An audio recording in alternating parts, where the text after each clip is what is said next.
it is actually quite amazing to stand in this room with you, because 15 years ago you had a wonderful exhibition here at AVA, and you gave a magnificent talk. And you'll see some of the same slides too. Well, we'll see some others too. And that happened to be in this room, which at that time was a gallery space. As you know, we have gone through many transformations since 15 years ago. That was in 1999 that you exhibited here. But Bob was we have other places where we can gather and look at images of all kinds, digital images, but he was very insistent that he wanted the darkest space possible. So that's why we are gathered here in what is now our digital arts media lab, and it's quite wonderful actually, and a little bit nostalgic to hear the sound of the slide machine. And you know that who is going to do it is you, Phil. So, History of Art 101. Well, exactly. Well, that's very appropriate for a lecturer who is not only an artist, but also an art historian, and has lectured, is a professor emeritus of fine art. Bob contacted us last winter and told us about this lecture that he had been given under the auspices of Vermont's Humanities Council as a result of a trip that he and his wife Libby made to southern Turkey in 2012. And it sounded so fascinating, and I know what a wonderful lecturer Bob is. So we invited him, and he very kindly agreed, and now we have a trade. I got myself into a corner. I agreed to go up to the Catamount Art Center in St. Johnsbury, Vermont, where you have been on the board for 17 years, and I will give a lecture, not on stones, but on something else, in December. But it's wonderful. We are so grateful that you are here, and welcome all of you. There are some refreshments out afterwards. You can stay around and talk, questions. If you want to, when the lecture is over, I'm also happy to open up the exhibition space downstairs. And just enjoy the evening. Thank you and welcome. Thank you.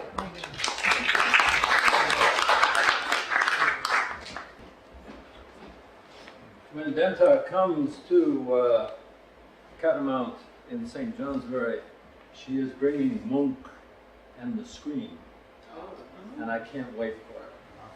And I've told a few people at Catamount on the board, and they're quite excited about it. Let's see. Let's Turn on the lights. turn some lights out. Get some glasses on. Could we have the left slide, please?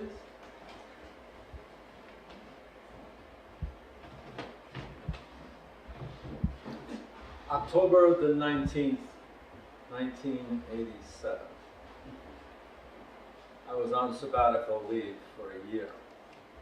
I had written to the authorities in London concerning Stonehenge, and they allowed me to work inside the center circle for 2 days and 2 nights. When I first got there, it was about 6:30 in the morning. The guard dogs were there growling at me, but the guards looked at I was on the approved list, and they let me in, going underneath the tunnel and then coming out in the circle, and they left me alone. And I had 2 cameras, one for print and the other for slide. And I had no idea how to shoot. I just opened the aperture and just bang, bang, bang, bang. And slowly, the horizon started to glow there, that magenta. And the right slide, please. I mean, excuse me, the right slide. And here it is. The sun came up, and I tell you, my brain has not been the same since. Fantastic experience. This is part of one huge trilithon that is down. And can I have the left slide, please? And of course, this is the great menhir of Reigate, Vermont.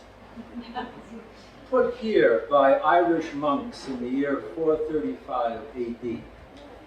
And every day I look out from my window and I see this menhir 7 feet high, 3 feet in the ground with 1,000 pounds of cement. Yes, of course, fantasy.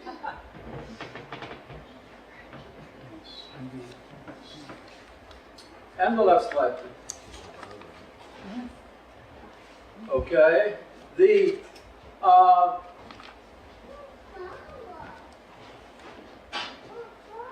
passion that I have for stone came about.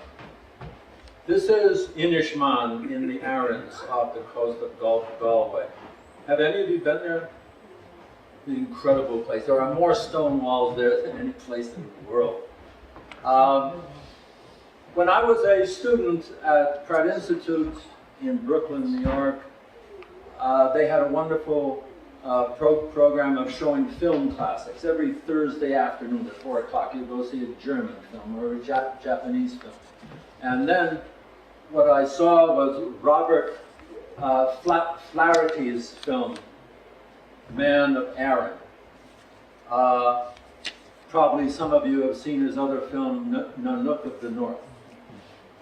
That one. And I vowed that in 1958. I said, I'm going to go there. All of my people come from Ireland, but, you know, St. Patrick's Day for me was always a turnoff. It was like green schlock, you know, with leprechauns and green beer and all of those kind of terrible things. So it took 26 years, of course. Life gets in the way, but finally Libby and I went there. And we stayed at the Lishin village here. Mrs. Mara Mulkerens and her husband Paujin. Paujin did not speak a word of English. He spoke in the Irish language. And people will tell you there, don't call it Gaelic, it's the Irish language. And the right slide, please. I wanted to tell you a little about where we're going. These are the standing stones of Callanish in the Outer Hebrides up here in Scotland. I just showed you the Arrans here, all off the coast of Galway. And I'll be showing you dolmens and menhirs around, also in Northern Ireland. And then Orkney here.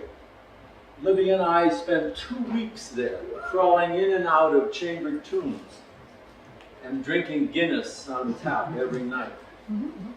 Down here, of course, is Stonehenge, and this is Wales, and I'll be showing you some pieces from there as well.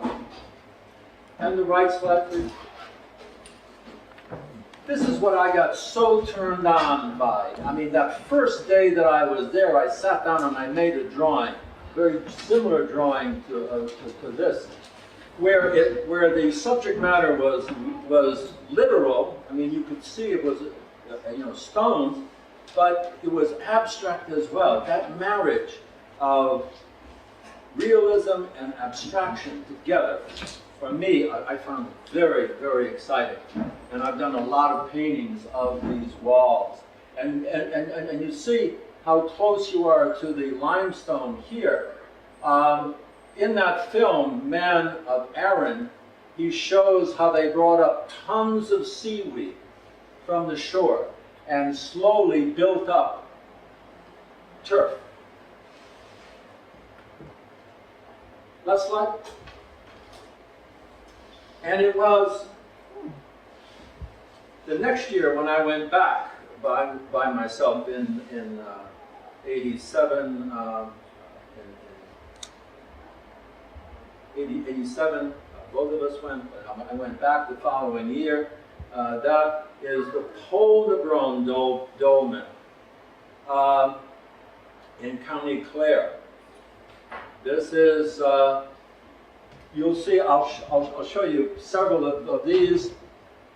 you have 3 vertical stones, which are the orthostats, and you have the capstone. This is a very modest one. This about 20 tons.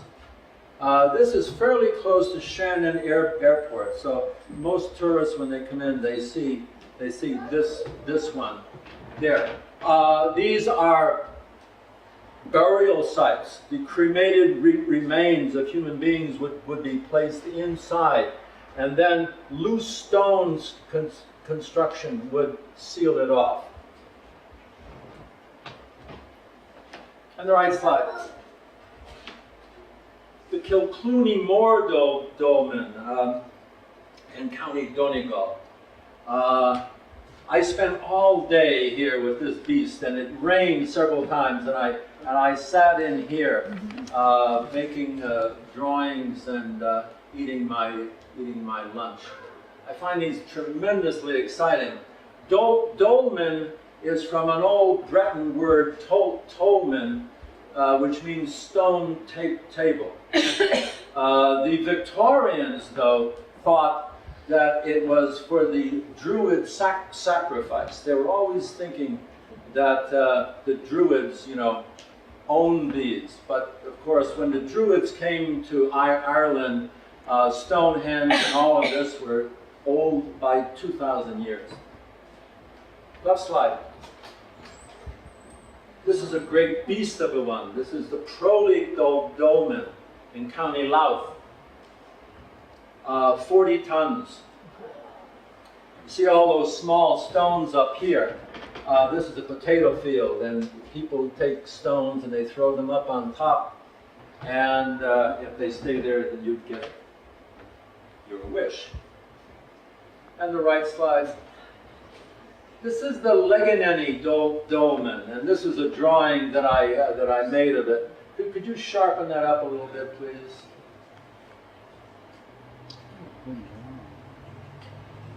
Oh, okay, that's about as good. This is in County Down.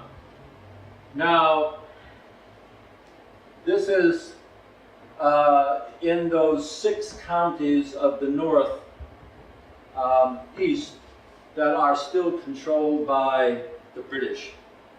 And when I went across the border in Donegal into the Northern Ireland, I had to go through a checkpoint because this is when the Troubles were going on. People were being killed. And they drive into this lane, machine guns on both sides. The British officer comes out and they search the car. And then he said to me, and what's your business here? And I said, I've come to draw the ancient stones. And he looked at me, poor soul, this guy doesn't know what he's talking about. He said, people are being killed here every day. And I said, but I'm on sabbatical leave. And he sort of waved me on. Get out. And the left slide, please. That spectacular Pentry and Van Dolmen in Wales. Now we go across that Irish Sea, and this is in Wales. This capstone, again, about 17, 18 pounds. Here I am here, soaking wet. I spent all day there by myself with an umbrella. And then I was just about to leave when some Japanese students came. And they took my photograph. I do believe that you can be anywhere in this planet. And if you're there for 2 hours or more, Japanese students will show up. Bob, what's the directionality of these things? Are they all pointing in the same direction, or are they random? No, I don't believe so. It's not the same as stone circles that have a particular orientation. That one seems to have a trough or a hole under it. Is that? This is a cairn. This is a burial site that came later. Okay. Now you said. Is it dug in? Pardon? Is it dug in? Or? Yes, some important people were laid to rest there. Now, are they all supported by just 3 stones? Is that a norm? Mostly. You have the 3 orthostats and the capstone. I would say in 95% of them. How did they get the top stone? They build a ramp. This is what engineers have come up with. You build a ramp, an earthen ramp, and then you put the orthostats in the ground, and then with a lot of muscles and power, you put this up with rolling logs, and you bring it up, and then you set it on the 3 points, and then you take all the earth away. Without damaging the fine point of the stones at rest. I'm sure that there were many catastrophes before they got it right. Right slide, please. And here is our first stone circuit. This is Drambe in County Cork. All of my ancestors from my mother's people come from Cork, so I have a special relationship with this. This is called a recumbent circle, 17 stones with 1 tip down. This is a very small stone circle. I would say about 35 to 40 feet diameter. This was my first circle, and I'm going to show you some other ones. Go to the left slide, please.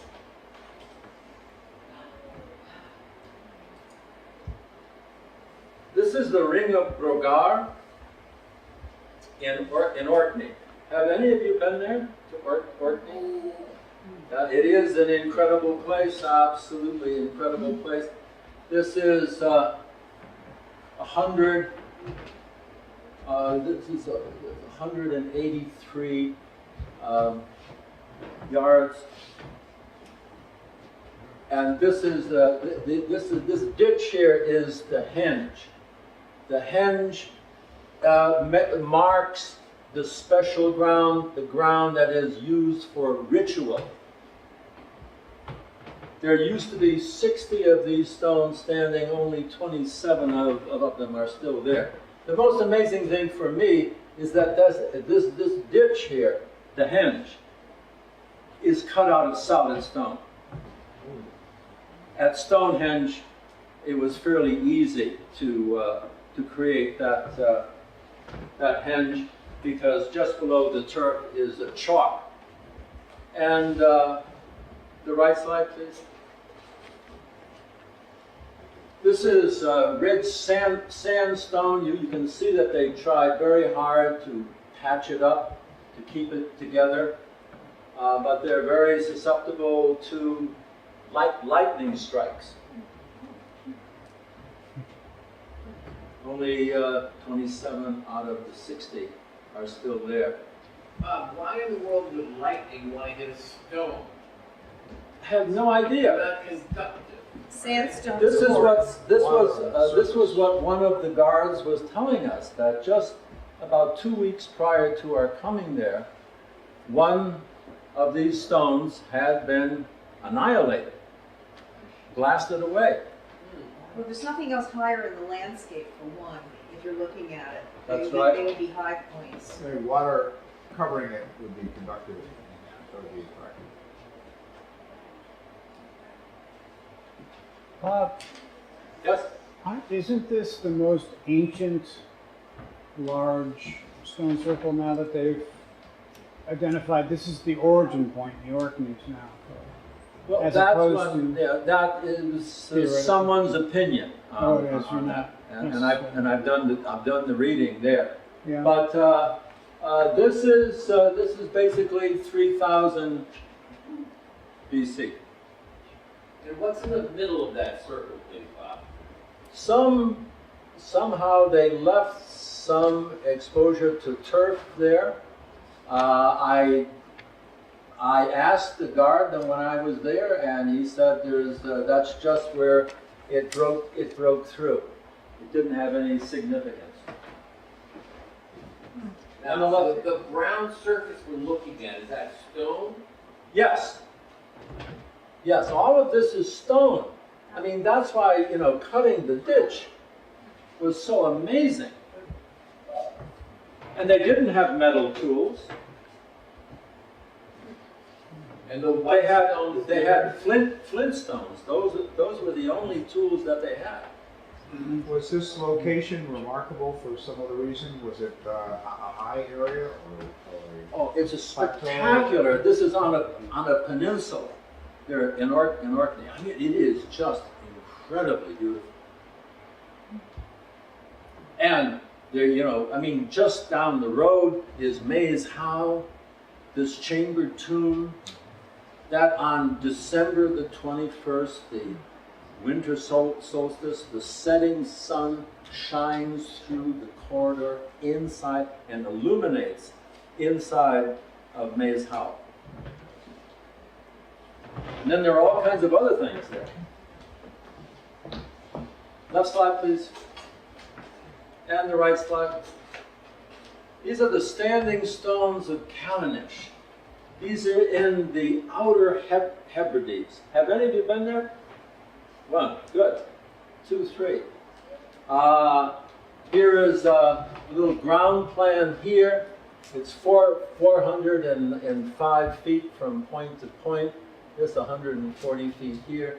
There are 47 stones, 13 of them here in the circle, with the tallest stone 15 feet high.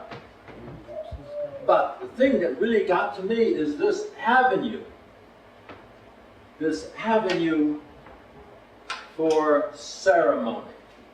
I walked up there, I walked up that, and I felt that tingle, you know, that you sometimes experience.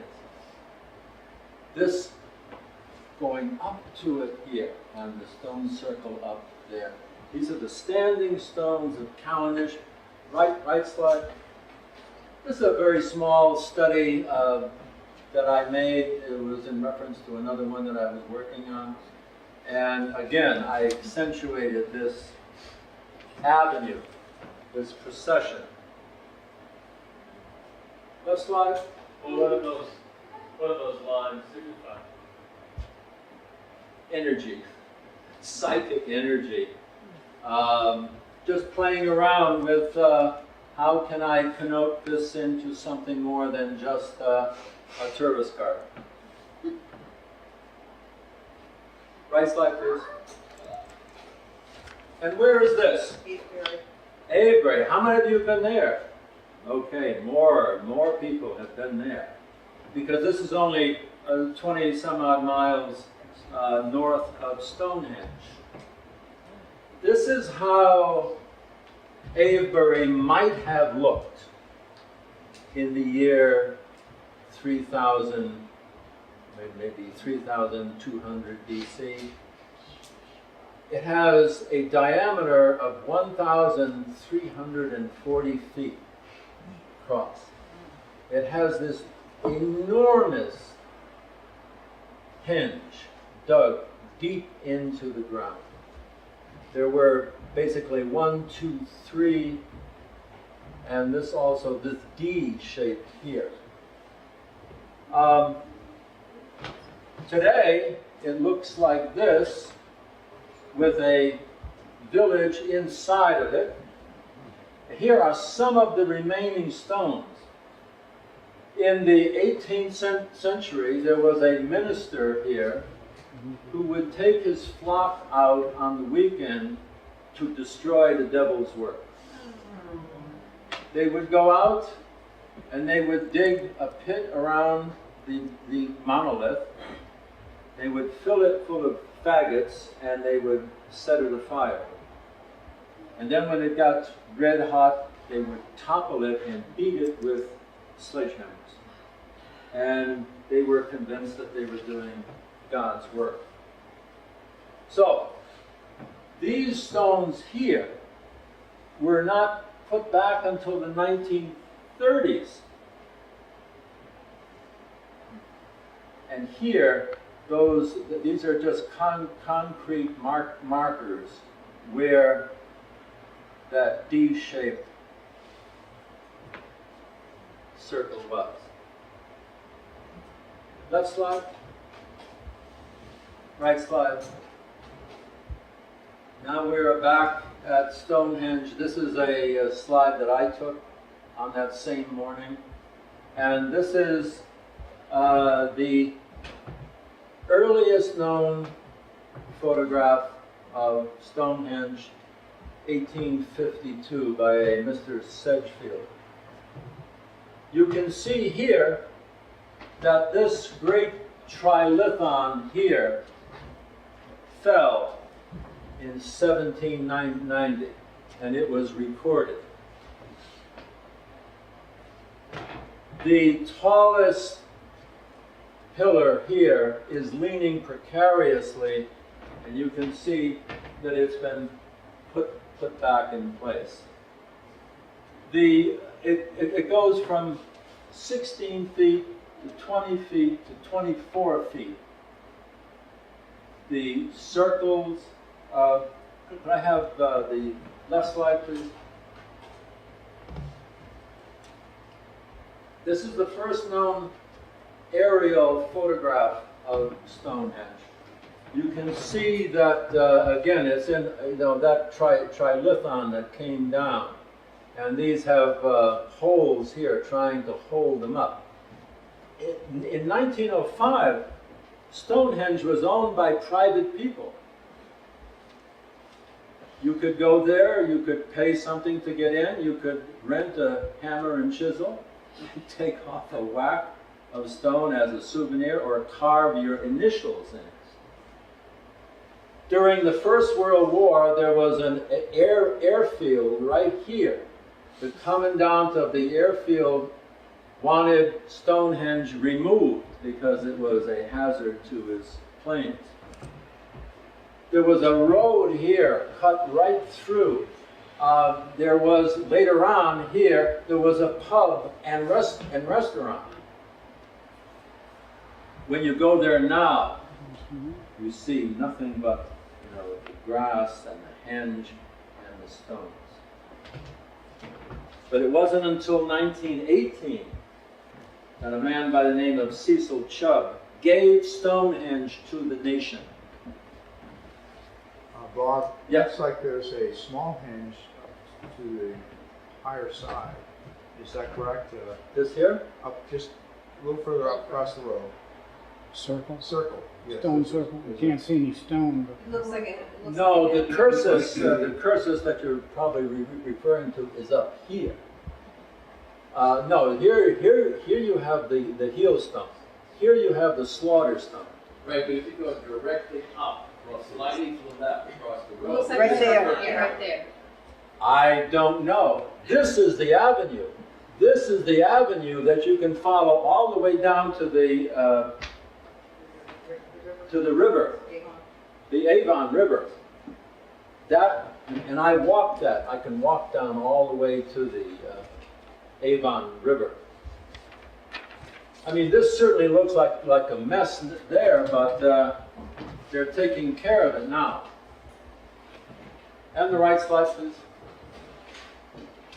This is a slide from the 1970s when they were exposing the chalk just underneath the turf. And here you have the 56 holes here of the Aubrey holes, they're called, from an 18th century antiquarian. Here is the passageway. Here, this is what this is here. Going that heel stone there is where on June the 21st the sun rises directly on it. These holes here are filled with cremated remains of human beings. We do not, that now, in the history of the stone circle, there have been a few bodies found inside, but they weren't supposed to be there. Somebody just did it. And the left slide, please. And the right slide. There it is on the 21st of June, the summer solstice.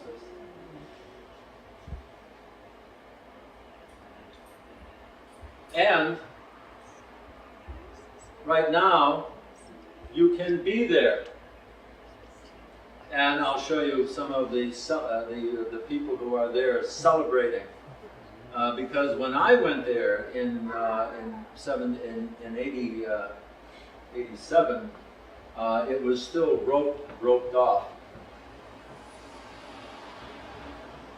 Right slide, please. How did they get those stones up there?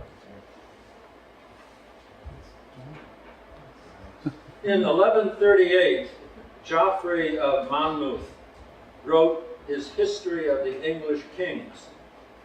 It was Geoffrey who gave us King Arthur, and he also gave us Merlin the magician. So in this 14th century manuscript, we see Merlin hoisting up the lintels. This is what separates Stonehenge from all the other stone circles. This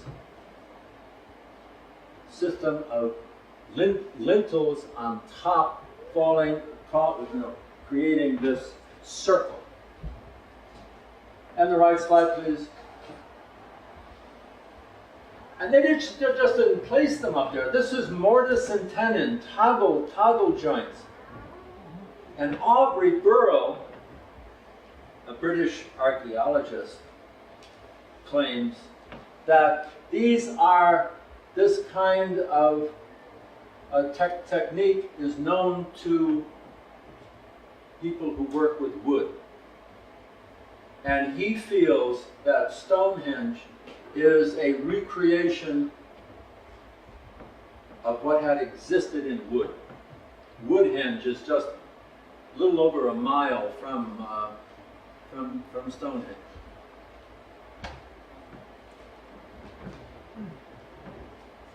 Right slide, please. And the left slide. And here we see them bringing lintels up with levers, one course at a time, and then getting them up and then sliding them across. And again, mortise and tenon construction. And it boggles the mind because can you imagine getting the lintel up there and it doesn't fit? And then having to turn it over and to reshape it. And all they had, again, were flint stones and maul stones. These stones that could occupy the space in one hand. And these were ground and ground and ground and bang, bang, bang. And the left slide, please. These are two artists' interpretations of what might have happened. All of these people bringing up the monoliths from Avebury. These big stones come from the Marlborough Downs at Avebury, about 20 miles, more or less. And but there are other people who feel that these great monoliths were brought across country during the winter when the ground was frozen, like a sled pulling them across. We don't know. We don't have any written record. These people here are bringing the small blue stones from 175 miles away in Wales. And these stones here had a sacred reputation. These were healing stones. People used to bring ill people there to the quarry to feel these stones. Can you imagine how many of these people were killed doing that? 175 miles from the Preseli Mountains in Wales, bring them down to the coast, lash them to rafts, and then come along the coastline leading up to the Avon River. Left slide.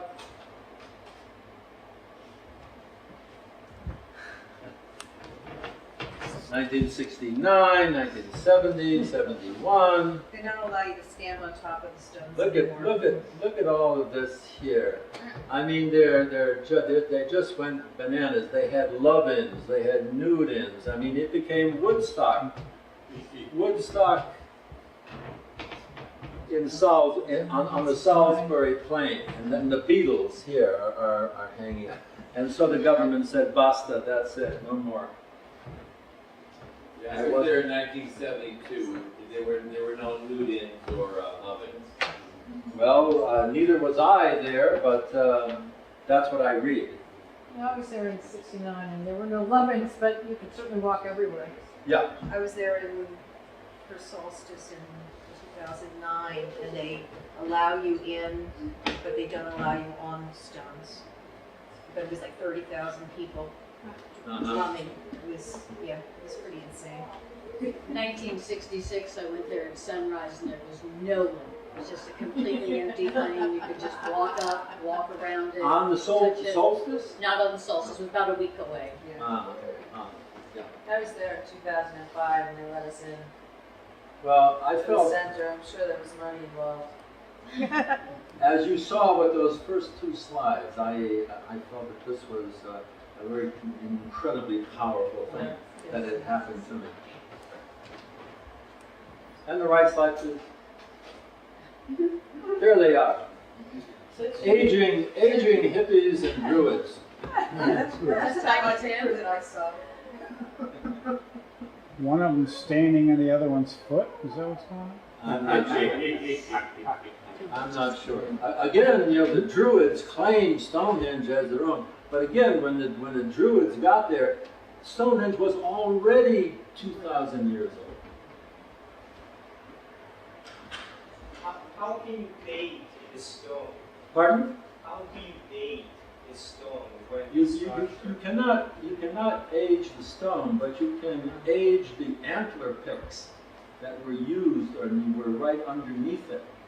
That's how they dug antler picks and pelvis bone shovels and put them into baskets. Anything that was alive you can date it with radiocarbon dating since 1950, when an American made that discovery. Yeah, All living things absorb C14 when they're alive, and when they die, there is that depreciation in how strong it is, and you can measure it. I'm sorry, you were going to? I'm just saying, it's clear that this has been the site of a good time for a long, long time. And I'm sure people have buried lots of things and people and stuff. And so, so it would be hard to figure out so many things. Yeah. Well, the one thing it's not difficult to figure out is that before Christianity, all of this area was, the spiritual belief systems were earth-based religions. We know that. So that slide from the left there, people always ask me what's the best book on Stonehenge, and I think I have about 10 of them at home, and I know that none of them agree with each other. Right. But Christopher Chippendale, in his book Stonehenge Complete, that's the book that I would recommend that anyone wanted to find out. Well, in recent years, there's been an extraordinarily careful scientific approach to, not only digs at Stonehenge, but in the surrounding areas where the villages were and all, and I Oh, think yes. it's pretty definitive. The carbon dating is pretty definitive. The antler picks found in the trench at Stonehenge definitely give the age. Both slides, please. Okay, we're going to leave. I've given you a taste of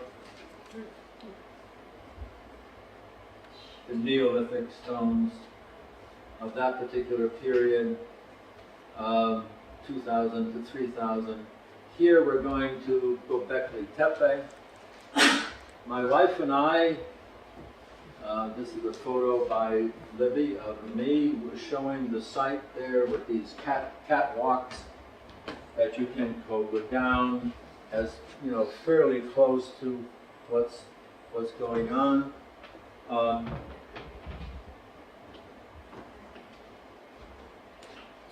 This is Turkey here. This is Göbekli Tepe is right there. The Syrian border is right here. Turkish people have been killed by bombs landing across the border here. And we were supposed to go down to Haran, but they were afraid for us, and so in its place we went to see the whirling dervishes. You have Syria, Iraq, Iran, Russia, Bulgaria, Greece. This is quite a neighborhood.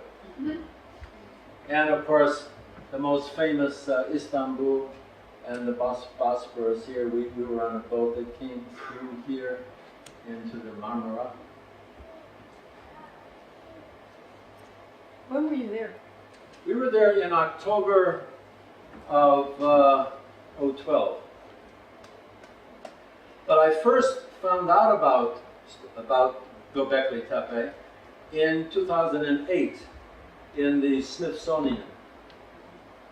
2008, I said, wow, that is a place that, we've got to go there. And then in 2000, that was in 2008, Smithsonian, and then in 2011, the National Geographic came out with a special. And that sealed it for us, and the following year we went on this tour.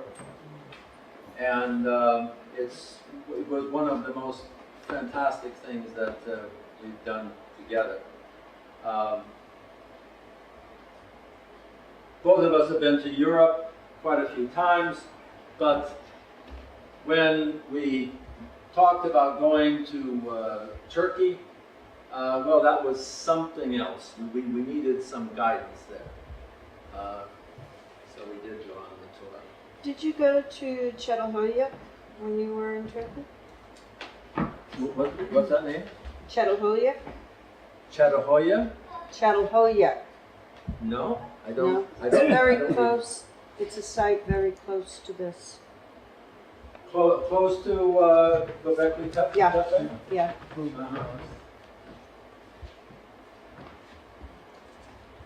And the last slide, please. This is how Göbekli Tepe looked like.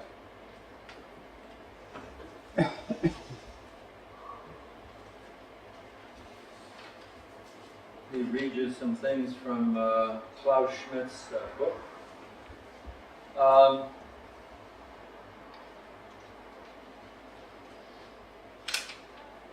The site of Göbekli Tepe was examined by archaeologists from the University of Chicago in the 1960s, and it was passed over as just another Byzantine cemetery. Nothing more than that. How wrong they were. Schmidt had only a name. The name was Göbekli Tepe, and that from that 1960 examination, and he knew an approximation of where it was, but not exactly. And he and his associate went from village to village asking people, do you know of a hill named Göbekli Tepe? And they finally found this old man who stirred them to the correct place. When Klaus Schmidt saw Göbekli Tepe, he saw a rounded hill that looked out of place. It looked man-made. Another thing that caught his eye was the huge numbers of flint chips he saw scattered on the ground. Flint chips meant flint tools, lots of them, but no sherds of clay vessels, no pottery. These people did not have pottery. In 1995, with the cooperation of the Turkish government and the German Archaeological Institute, he led a small team of colleagues, students, and local workers to the site, and within days began uncovering large T-shaped pillars with relief carvings of animals on them. He knew within a very short period of time that he had hit the jackpot. He bought a house in Urfa, which is just 6 miles away, a city of 500,000, and that's where he met. That was his base, and he's been there now for 20 years. And this particular site is known as a PPN-A, pre-pottery Neolithic. Pre-pottery Neolithic-A is the oldest, and so far this is the oldest example that we have. Stonehenge was a pottery Neolithic. They had pottery at Stonehenge.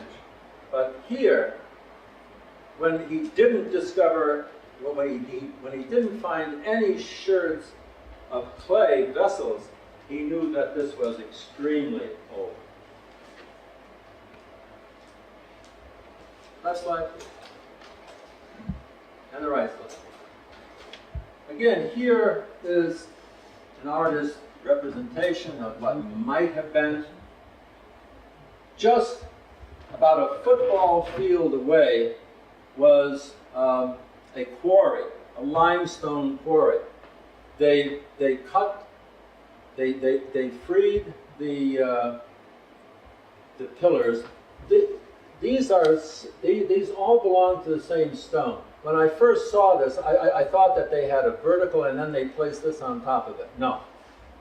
This is brought in here. It's then shaped. Any carving that needs to be done, and then lifting them up and making an incision in here to set the two tallest ones. Here you see that. Later on, I'll explain a little bit about that particular one. So the T shape and the upright are one solid piece, or separate? They are all of these pillars here. They're called T-shaped pillars. They're all solid stone. It's not a base and then a cap on top. But the base is separate. Oh yes. I mean this was put into a notch, cut into the solid limestone. And the left slide, please. And the right slide. Here we get to see some really incredible things. Now, when Lydia and I went there, it was October, and they were already getting ready for winter there. They only worked there at the site 4 months a year. 2 months in the spring and 2 months in the fall. In the summer, the temperature goes up to 120. And in the winter, it pours rain. So, this is all part of one piece of stone. This growling. Some people call it a leopard. Some people call it a lion. You can see here that they have brought that they've brought down. This is dirt here. This is much as they exposed at this particular point. Then later on, when they carve more and more, this is what you see, and then you see a wild boar right underneath there. Unfortunately, What are the dimensions we're looking at there? How big is the animal we're seeing? well, we're looking at a vertical here that I would say is about 12 feet high. The two biggest ones in the center are 16 feet high.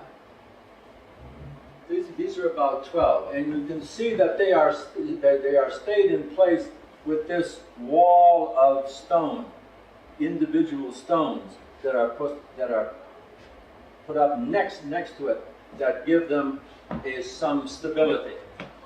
Do they have a mortar of some sort that they're using? No, they don't.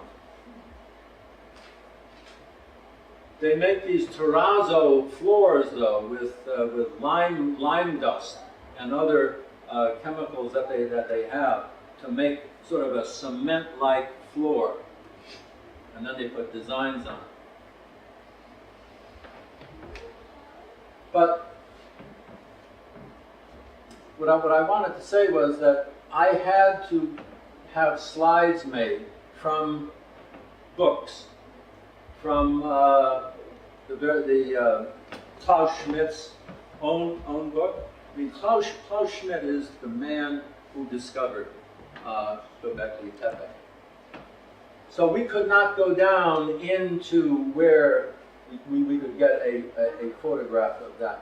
One day, I hope they will, when they put a dome on it,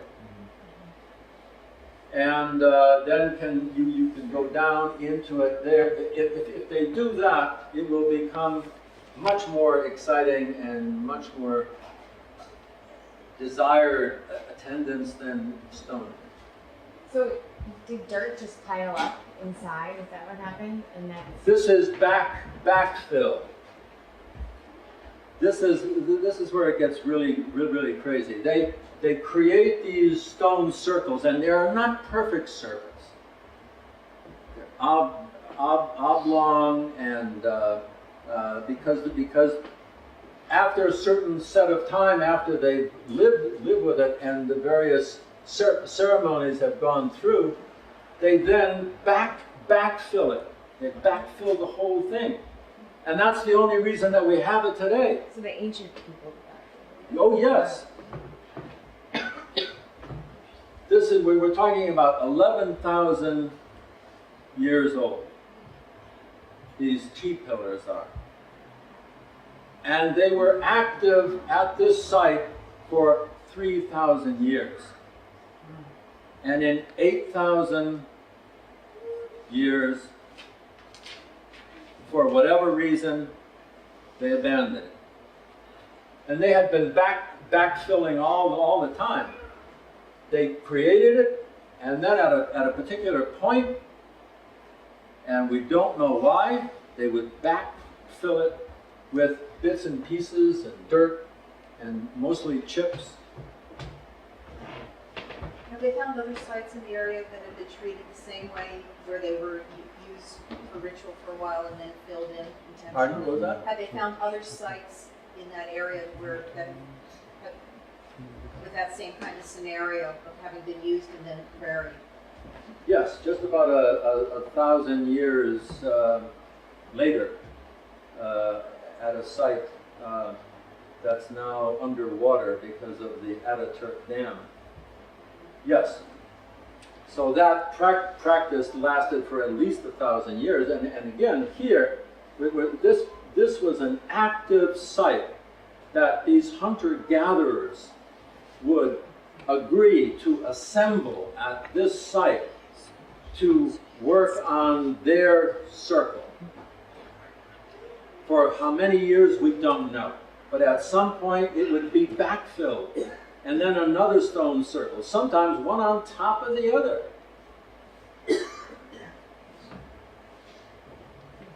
As one writer wrote, this is like a higgledy piggledy. Next slide, please. Snakes were everywhere.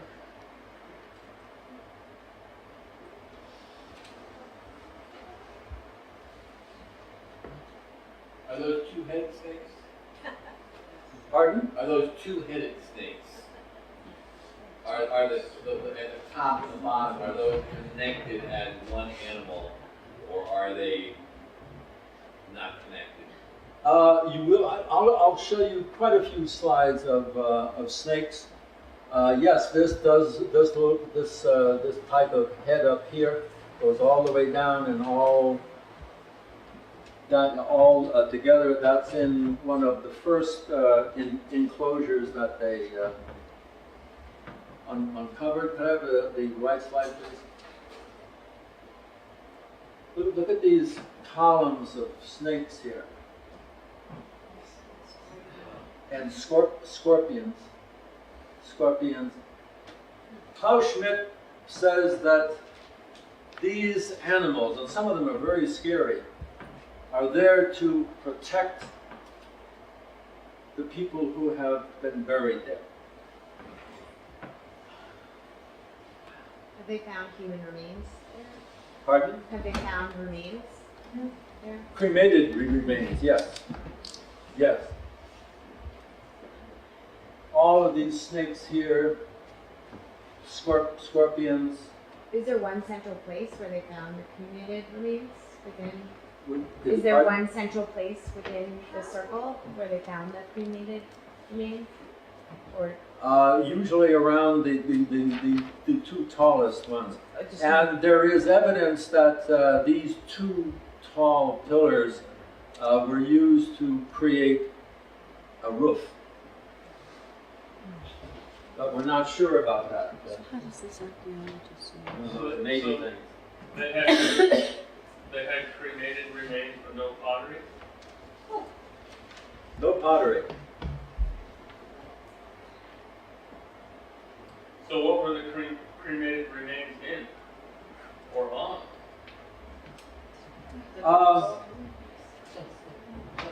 They had a sky burial. The dead would be placed out in the open, and birds would clean the bones up. And when I first read that they were experiencing a sky burial, that was pretty attractive to me. And I talked to my wife about it. I know that I said I want to be cremated, but this sky burial sounds really attractive, because the vultures and other birds there would clean the bones and then take them up to heaven. And there are still some American Indians who believe in exactly that. Left slide. And the right slide.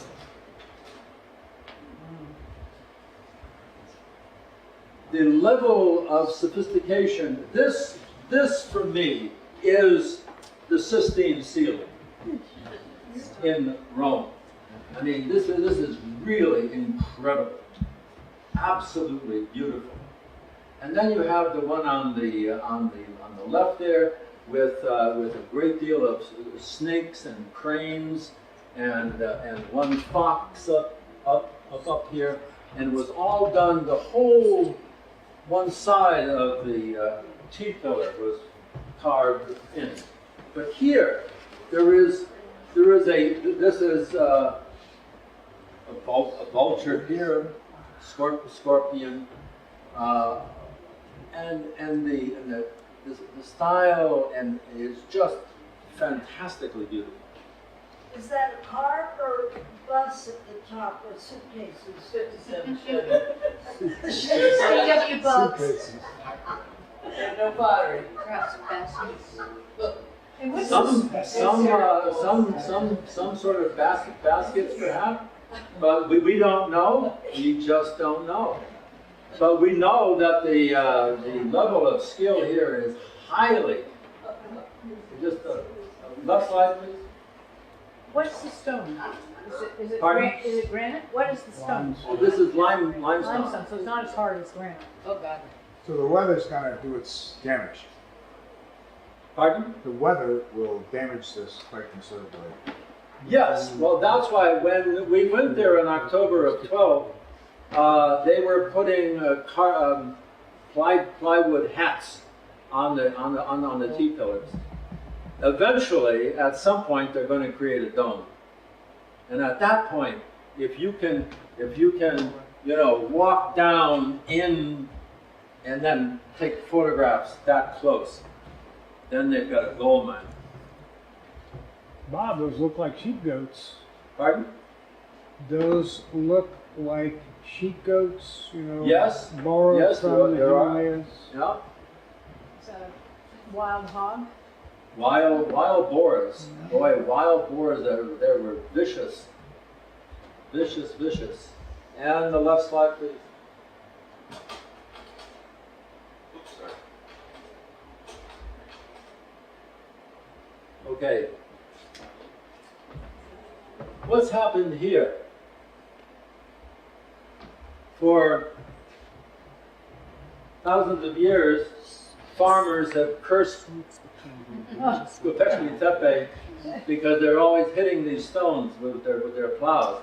And there was one that would smash it with a sledgehammer. And Klaus Schmidt went to him and said, "Look, we will pay you. We'll pay you your money for your crop for the whole year, for years." And so he stopped. He stopped crying. So Bob, that looks like a bull. Yes, this is a bull. Wow. This is a bull and a fox and crane. And the right slide, please. And this was a painting that I made. Here is that bull. Same up here, and I changed the color because I have artistic license.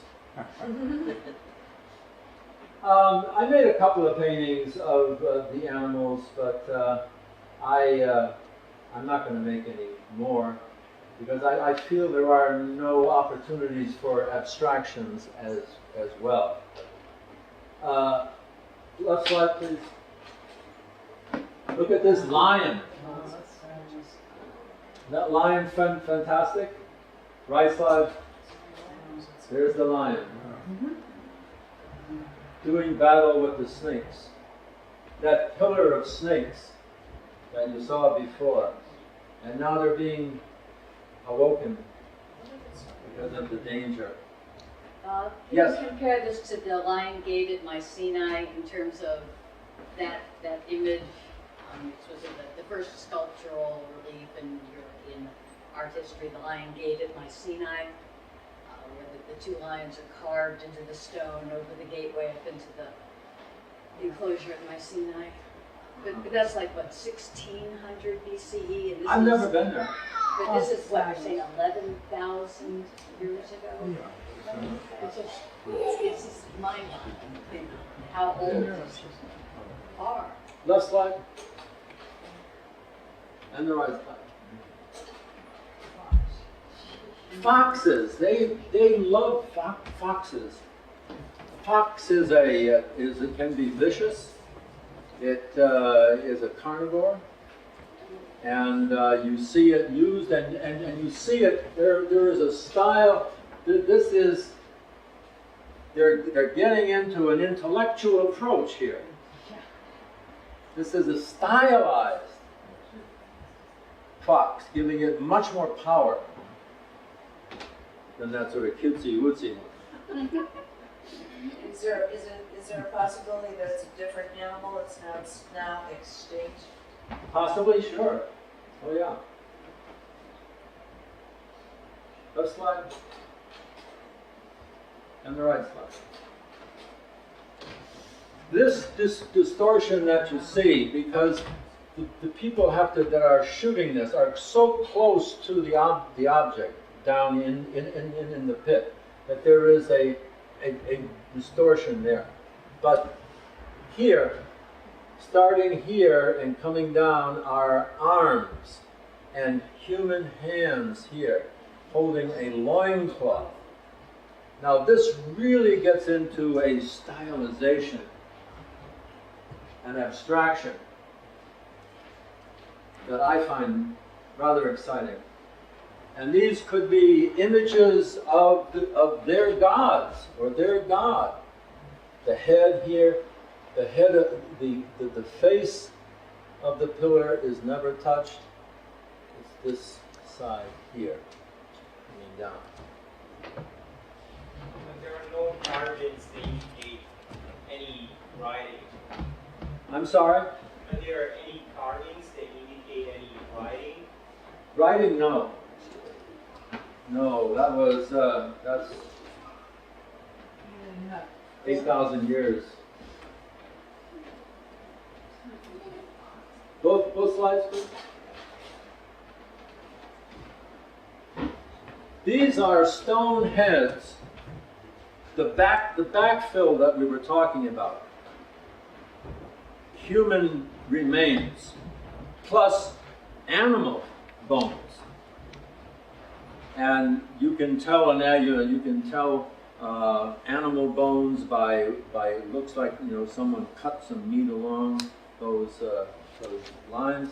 These are heads that are placed inside the circle, right there where the two tallest pillars are.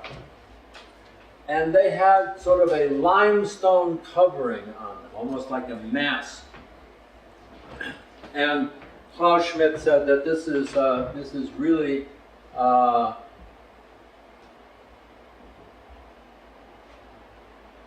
this is what we call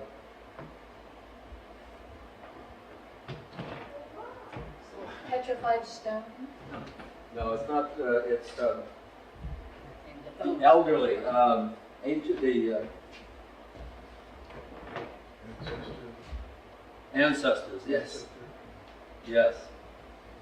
Worship, respect. And that's what you see.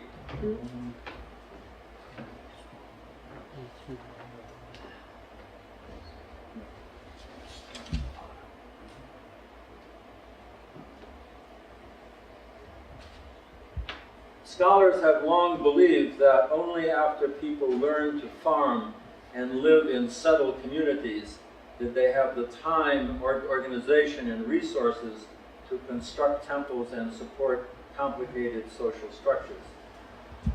But Schmidt argues it was the other way around. The extensive, coordinated effort to build the monoliths literally laid the groundwork for the development of complex societies. The immensity of the undertaking of Göbekli Tepe reinforces that view. Schmidt says the monuments could not have been built by ragged bands of hunter-gatherers. To carve, erect, and bury rings of 7-ton stone pillars would have required hundreds of workers, all needing to be fed and housed. Hence the eventual emergence of settled communities in the area around 10,000 years ago. This was an extraordinary find here. This was found in enclosure D. It's almost 6 feet high. It was enclosed in the rubble and dirt backfill. The face is knocked off, but the ears give it a lioness or animal quality. And then you have it coming down into 3 parts here. These are human hands. This is a human face looking like it is going through a birthing exercise. This is like a totem pole. Are they all the same? I mean, it's hard to, it's one. One thing Oh, that's one thing photographed? This is three views of Three the views. same beach. Any That's like stone? Is that stone? Pardon? Is it stone? This is stone. Everything is stone. All the vessels that they use for cooking, for serving, for water, are all carved in stone because they do not have pottery.